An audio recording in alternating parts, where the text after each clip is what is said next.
Hoy en Esperanza Cultural, uno de los mejores cuentos cortos de Charles Dickens, El Barón de Grozwick. Por favor suscríbete a nuestro canal Esperanza Cultural. Ahora nuestro cuento de hoy, El Barón de Grozwick. El barón von Koeldwethout, de Grozwick, Alemania, era probablemente un joven varón como cualquiera le gustaría ver uno. No es necesario que diga que vivía en un castillo, porque es evidente. Tampoco es necesario que diga que vivía en un castillo antiguo, pues ¿qué varón alemán viviría en uno nuevo? Había muchas circunstancias extrañas relacionadas con este venerable edificio, entre las cuales no era la menos sorprendente y misteriosa el hecho de que cuando soplaba el viento, éste rugía en el interior de las chimeneas, o incluso aullaba entre los árboles del bosque circundante, o que cuando brillaba la luna ésta se abría camino por entre determinadas pequeñas aberturas de los muros y llegaba a iluminar plenamente algunas zonas de los amplios salones y galerías, dejando otras en una sombra tenebrosa. Tengo entendido que uno de los antepasados del varón, que andaba escaso de dinero, le había clavado una daga a un caballero que llegó una noche pidiendo servidumbre de paso, y se supone que estos hechos milagrosos tuvieron lugar como consecuencia de aquello. Y, sin embargo, difícilmente puedo saber cómo sucedió, pues el antepasado del varón, que era un hombre amable, se sintió después tan apenado por haber sido tan irreflexivo, y haber puesto sus manos violentas sobre una cantidad de piedras y maderos pertenecientes a un varón más débil, que construyó como excusa una capilla obteniendo un recibo del cielo como saldo a cuenta. El hecho de haber hablado del antepasado del varón me trae a la mente los vehementes deseos de este de que se respete su linaje. Temo no poder decir con seguridad cuántos antepasados haya tenido el varón, pero sé que había tenido muchísimos más que cualquier otro hombre de su época, y solo deseo que haya vivido hasta fechas recientes para haber podido dejar más en la tierra. Para los grandes hombres de los siglos pasados debió ser muy duro haber llegado al mundo tan pronto, pues lógicamente un hombre que nació hace 300 o 400 años no puede esperarse que tuviera antes que él tantos parientes como un hombre que haya nacido ahora. Este último, quien quiera que sea y por lo que nosotros sabemos lo mismo podría ser un zapatero remendón que un tipo bajo y vulgar, tendrá un linaje más largo que el mayor de los nobles vivo actualmente, y afirmo que esto no es justo. Bueno, pero el barón von Koeldwethout de Grozwick era un hombre guapo y atezado, de cabello oscuro y grandes mostachos que salía a cazar a caballo vestido con paño verde de Lincoln, con botas rojas en los pies, con un cuerno de caza colgado del hombro como el guarda de un campo muy amplio. Cuando soplaba su cuerno, otros 24 caballeros de rango inferior, vestidos con paño verde de Lincoln un poco más vasto, y botas de cuero bermejo de suelas un poco más gruesas, se presentaban directamente, y galopaban todos juntos con lanzas en las manos como barandillas de un área alacada, cazando jabalíes, o encontrándose quizá con un oso en cuyo último caso el varón era el primero en matarlo, y después engrasaba con él sus bigotes. Fue una vida alegre la del barón de Grozwick, y más alegre todavía la de sus partidarios, quienes bebían vino del Rin todas las noches hasta que caían bajo la mesa, y entonces encontraban las botellas en el suelo y pedían pipas. Jamás hubo calaveras tan festivos, fanfarrones, joviales y alegres como los que formaban la animada banda de Grozwick, pero los placeres de la mesa, o los placeres de debajo de la mesa, exigen un poco de variedad, sobre todo si las mismas 25 personas se sientan diariamente ante la misma mesa para hablar de los mismos temas y contar las mismas historias. El varón se sintió aburrido y deseó excitación. Empezó a disputar con sus caballeros, y todos los días, después de la cena, intentaba patear a 2 o 3 de ellos. Al principio aquello resultó un cambio agradable, pero al cabo de una semana se volvió monótono. El varón se sintió totalmente indispuesto y buscó, con desesperación, alguna diversión nueva. Una noche, tras los entretenimientos del día en los que había ido más allá de Nimrod o Hillingwater, y matado otro hermoso oso, llevándolo después a casa en triunfo, el barón von Koeldwethout se sentó desanimado a la cabeza de su mesa contemplando con aspecto descontento el techo ahumado del salón. Trasegó enormes copas llenas de vino, pero cuanto más bebía más fruncía el ceño. Los caballeros que habían sido honrados con la peligrosa distinción de sentarse a su derecha y a su izquierda lo imitaron de manera milagrosa en el beber y se miraron ceñudamente el uno al otro. Lo haré,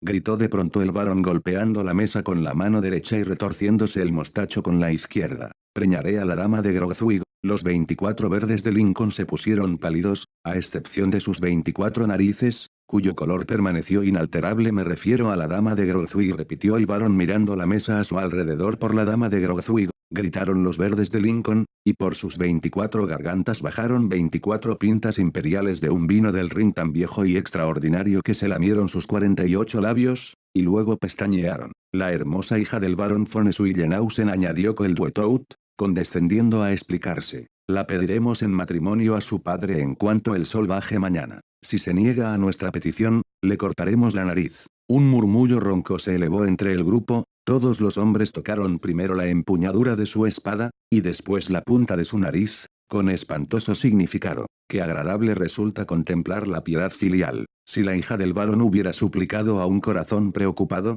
o hubiera caído a los pies de su padre cubriéndolos de lágrimas saladas, o simplemente si se hubiera desmayado y hubiera cumplimentado luego al anciano caballero con frenéticas jaculatorias, las posibilidades son 100 contra 1. Aquel castillo de Schwillenhausen habría sido echado por la ventana, o habrían echado por la ventana al barón y el castillo habría sido demolido. Sin embargo, la damisela mantuvo su paz cuando un mensajero madrugador llevó la mañana siguiente la petición de von Coldwater, y se retiró modestamente a su cámara, desde cuya ventana observó la llegada del pretendiente y su séquito. En cuanto estuvo segura de que el jinete de los grandes mostachos era el que se le proponía como esposo, se precipitó a presencia de su padre y expresó estar dispuesta a sacrificarse para asegurar la paz del anciano. El venerable varón cogió a su hija entre sus brazos e hizo un guiño de alegría. Aquel día hubo grandes fiestas en el castillo. Los 24 verdes de Lincoln de von Coldwater intercambiaron votos de amistad eterna con los 12 verdes de Lincoln de von Schwillenhausen, y prometieron al viejo varón que beberían su vino hasta que todo se volviera azul,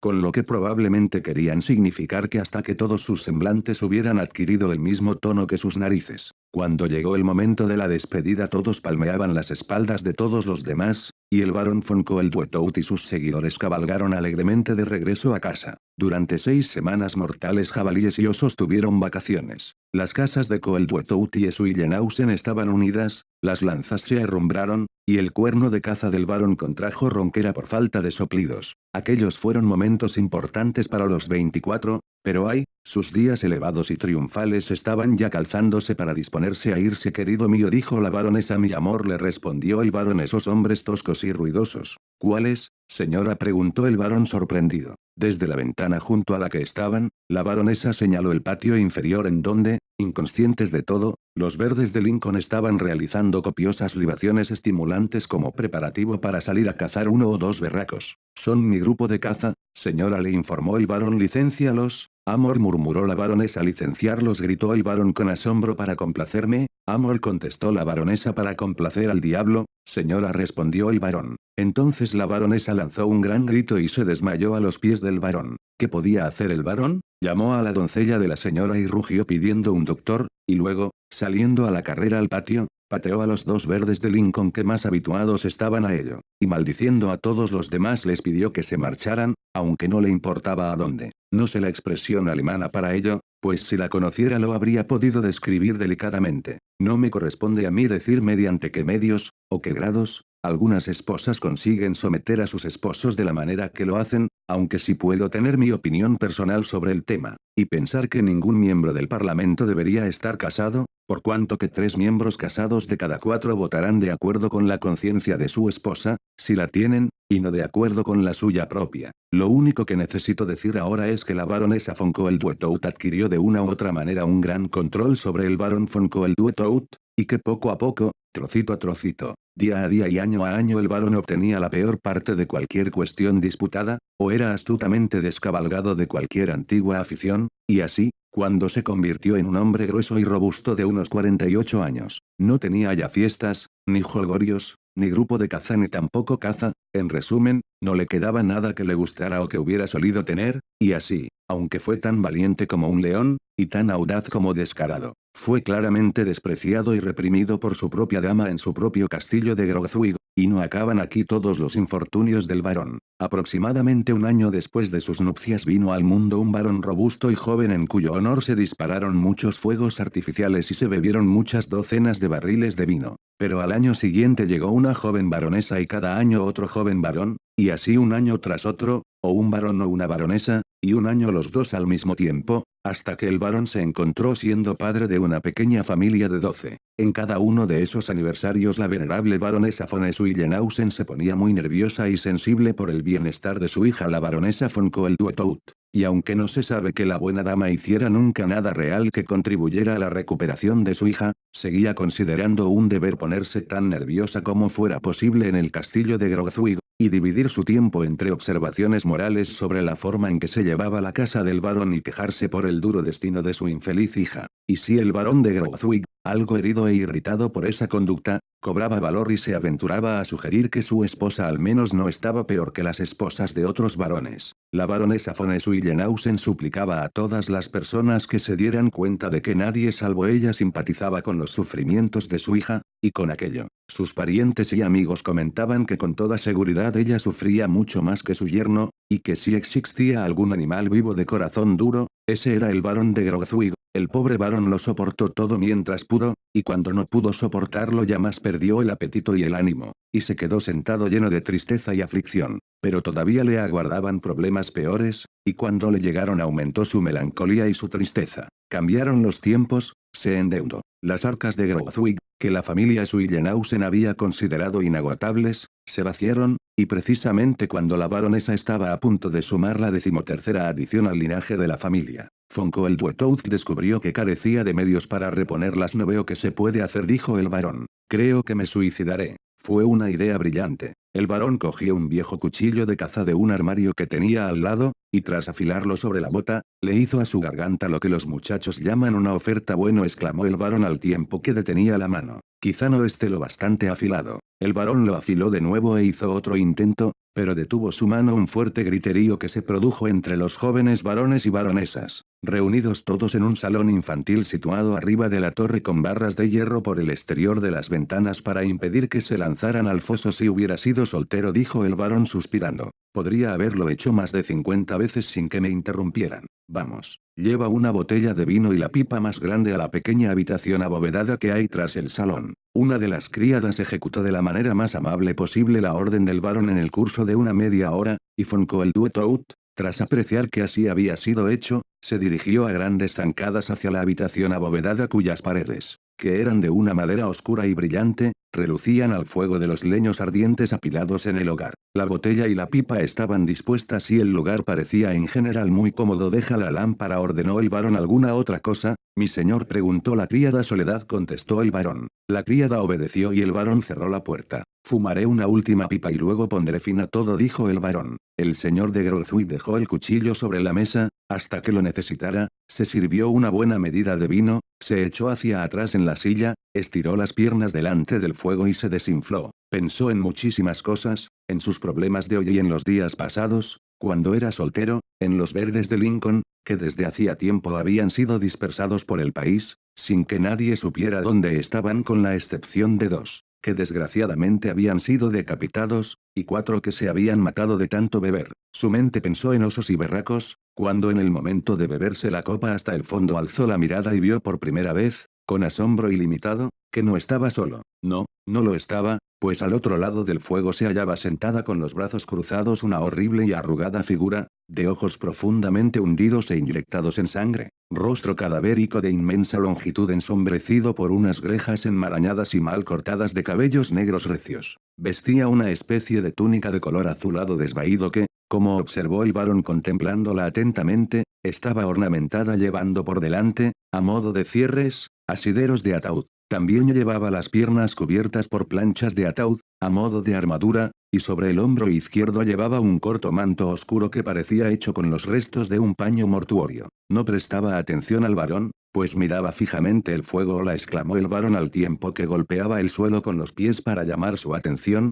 Hola, replicó el otro dirigiendo la mirada hacia el varón, pero solo los ojos, no el rostro. ¿Qué pasa? ¿Qué pasa?, contestó el varón sin acobardarse en lo más mínimo por la voz hueca y la mirada carente de brillo del otro. Soy yo el que debería hacer esa pregunta. ¿Cómo llegó hasta aquí? Por la puerta, contestó la figura. ¿Quién es?, preguntó el varón. Un hombre, contestó la figura. No le creo, dijo el varón. Pues no lo crea, contestó la figura. Eso es lo que haré, replicó el varón. La figura se quedó mirando un tiempo al osado varón de Grogthwig, y luego, en tono familiar dijo, ya veo que nadie lo puede persuadir. ¿No soy un hombre entonces? ¿Qué es?, preguntó el varón. Un genio, contestó la figura. Pues no se parece mucho a ninguno, contestó burlonamente el varón. Soy el genio de la desesperación y el suicidio. Ahora ya me conoce. Tras decir esas palabras, la aparición se puso de cara al varón, como si se preparara para una conversación, y lo más notable de todo fue que apartó el manto hacia un lado, mostrando así una estaca que le recorría el centro del cuerpo. Se la sacó con un movimiento brusco y la dejó sobre la mesa con el mismo cuidado que si se tratara de un bastón de paseo. ¿Está dispuesto ya para mí?, preguntó la figura fijando la mirada en el cuchillo de caza. No del todo.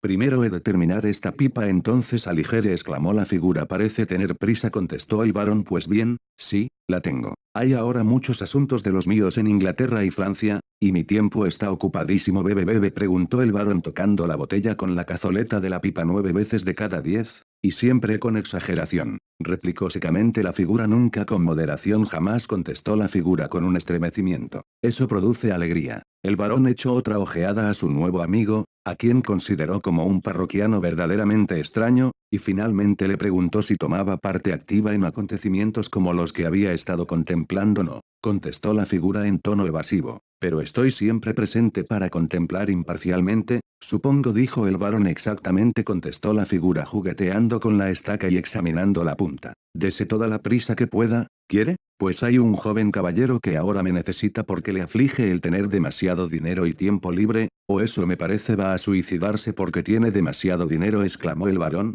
realmente divertido. Ja, ja. Esa sí que es buena. Aquella fue la primera vez que el varón se rió desde hacía mucho tiempo. Le ruego que no vuelva a hacer eso, le reconvino la figura, que parecía muy asustada. ¿Y por qué no?, preguntó el varón. Porque me produce un gran dolor. Suspire todo lo que quiera, eso me hace sentir bien. Al escuchar la mención de la palabra, el varón suspiró mecánicamente. La figura, animándose de nuevo, le entregó el cuchillo de caza con la cortesía más encantadora y griega. Sin embargo, no es mala idea. Un hombre que se suicida porque tiene demasiado dinero, comentó el varón al tiempo que sentía el borde del arma. Bah, no mejor que la de un hombre que se suicida porque no tiene nada, o tiene demasiado poco, contestó la aparición con petulancia. No tengo manera de saber si el genio se comprometió sin intención alguna al decir eso, o si es que pensó que la mente del varón estaba ya tan decidida que no importaba lo que dijera. Lo único que sé es que el varón detuvo al instante la mano, abrió bien los ojos y miró como si en ellos hubiera entrado por primera vez una luz nueva. Bueno, la verdad es que no hay nada que sea lo bastante malo como para quitarse de en medio. Por ello, dijo Fonco el Duetout, salvo las arcas vacías, gritó el genio. Bien,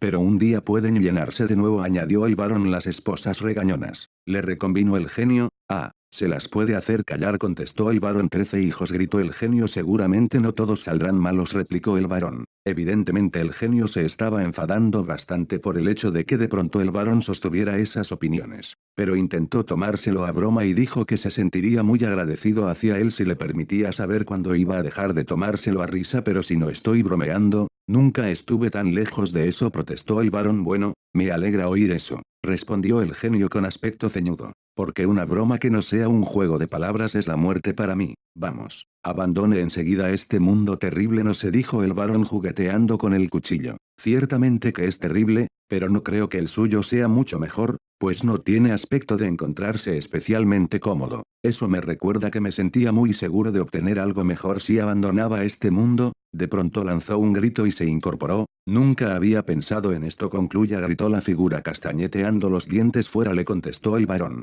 Punto. Dejaré de meditar sobre las desgracias, pondré buena cara y probaré de nuevo con el aire libre y los osos, y si eso no funciona, hablaré sensatamente con la baronesa y acabaré con los von Schweigenhausen. Tras decir aquello, el varón volvió a sentarse en la silla y rió con tanta fuerza y alboroto que la habitación resonó. La figura retrocedió 1 o 2 pasos mirando entre tanto al varón con terror intenso, y después recogió la estaca, se la metió violentamente en el cuerpo, lanzó un aullido atemorizador y desapareció. Fonco el Duetout no volvió a verla nunca. Una vez que había decidido actuar, inmediatamente obligó a razonar a la baronesa y a los von Schweigenhausen, y murió muchos años después, no como un hombre rico que yo sepa, pero como un hombre feliz. Dejó tras él una familia numerosa que fue cuidadosamente educada en la caza del oso y el berraco bajo su propia vigilancia personal. Y mi consejo a todos los hombres es que si alguna vez se sienten tristes y melancólicos por causas similares, como les sucede a muchos hombres, contemplen los dos lados del asunto, y pongan un cristal de aumento sobre el mejor. Y si todavía se sienten tentados a irse sin permiso, que primero se fumen una gran pipa y se beban una botella entera, y aprovechen el laudable ejemplo del barón de Grozwig. Fin.